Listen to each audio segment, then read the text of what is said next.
All right, so first question, how are you doing? How are you feeling heading into another school year? I am feeling excited about the brand new school year. As you know, school starts on Monday, August 25th, and we are ready to welcome back all of our students, all of our staff, and our families for the new school year. And what are some of the biggest, changes or highlights you want to mention or that you're excited about for your students as they enter this new school year? Absolutely. So in 2023, when our community passed an operating and permanent improvement levy, the permanent improvement funds have been used to continuously upgrade our facilities. And today we're here at Devonshire Elementary School that received a full facelift over the summer. And this is a perfect example of how we're leveraging our resources to support and enhance the learning environments in our schools across the entire district to really ensure that the learning environments, the spaces, the classrooms, the hallways, the libraries really support the programming that we have so that our students, it's extending the learning beyond the classroom and providing them with the resources that they need so that they can be successful. And now, what are some of the biggest challenges that you see in the coming school year? So certainly we see all of our challenges as opportunities. Being the largest district in the state, we recognize that there are challenges. One of the challenges that we talked about last night at our board meeting is financial challenges. We have been advocating at the state for adequate and fair school funding to support all of our students across the entire state, but particularly in Columbus City schools. We know that the state is still funding us at the cost inputs for 2022.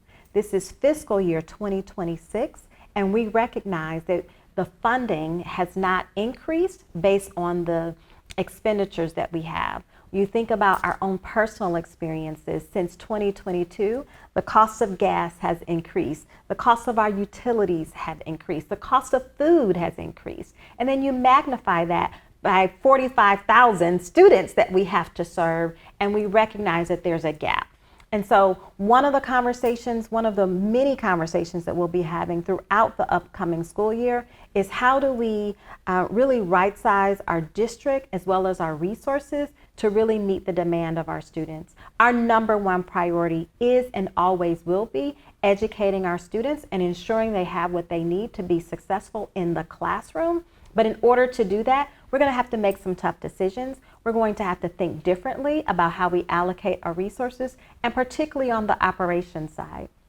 We know as a district, we have more facilities and more space in our facilities, and many of our buildings are under-enrolled. So this is an opportunity for us to think differently about how we allocate our resources, as well as transportation. We're continuing to see a rise and an increase in the cost associated with transportation. And so we have to think differently about our service model and how we provide our students and families with the supports so that we can continue to support them. And this is, obviously very exciting, all of the renovations that have happened here. And I know you mentioned as we walked through the building, you wish you could do this at every school. And so how frustrating is it knowing there's that $50 million worth of cuts now looming over your head of, where to go next? Yeah. So I would say as we walk through the building today, being in a new, modernized, and renovated space is every teacher's dream, every principal's dream, every superintendent's dream. I certainly want to be able to offer this improved, modernized learning space to every student. I think about the 8-year-old version of myself. I would have loved to have learned in a space that's so modern and has the technology and the tools and the resources to support learning. That's everyone's wish and for their child or their student. And so when we think about the challenges, we have to think about what can we do given the resources that we have to really leverage them as opportunities to provide the supports and resources that our students need. So we'll have to think differently. It'll be a challenge. It'll push us to think differently about how we allocate our resources. And would you say something you're seriously considering as you think about those cuts that need to be made would be revisiting the facilities task force and those recommendations of how to consolidate your schools? So our board touched on this a little bit last night. Our board president mentioned this. I think that everything is on the table. When we think about cuts, $50 million in cuts, we have to look at every area of our operations, every area of the district to think about how we can manage our resources in new and different ways, given all the constraints that we have financially. And now there's also a bit of a time crunch with this too, because you have a goal to have this figured out by November, December, right? Yes. So how does that add to the pressure? Well, time is of the essence. First and foremost, our number one priority this week is ensuring a smooth transition back to school as we welcome back over 45,000 students across the entire district. So right now, we have one focus, and that's making sure we're transitioning all of our students back, supporting our families during the transition. It's a huge lift to transition from summer break to being back in school and getting back on the school schedule and your school routine. And so we're supporting our families right now, making sure that they have all the information they need about school start times, their bus information. All of that information can be found on our Back to School Resource Hub on our district website. But after we get through school opening, then we'll have an opportunity to lean into this conversation about how we can allocate our resources in new and different ways. And something else that was mentioned during last night's meeting during public comment was the struggle with transportation and those issues. And how are you trying to address those concerns of parents this school year? Certainly. So we have been working really year-round to, again, improve our operations and efficiencies as relates to transportation. This week, we're providing training to over 400 drivers that are learning and practicing their routes and getting safety training so that they can be ready to go for the new school year.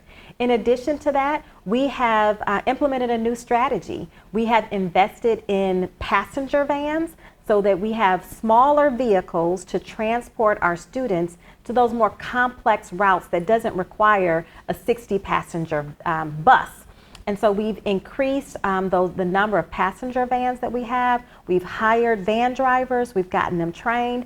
And so that's going to give us a little bit more flexibility. As you can imagine, a van is a lot more nimble than a huge, big yellow school bus.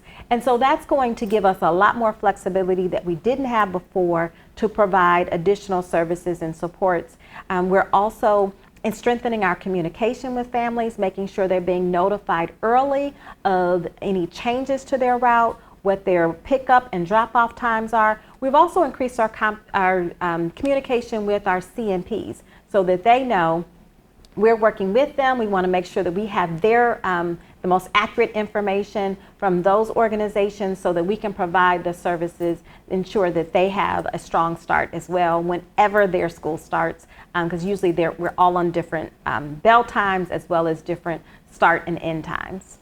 And are there any safety or security improvements that you'd like to highlight that might be different this school year in any of your schools?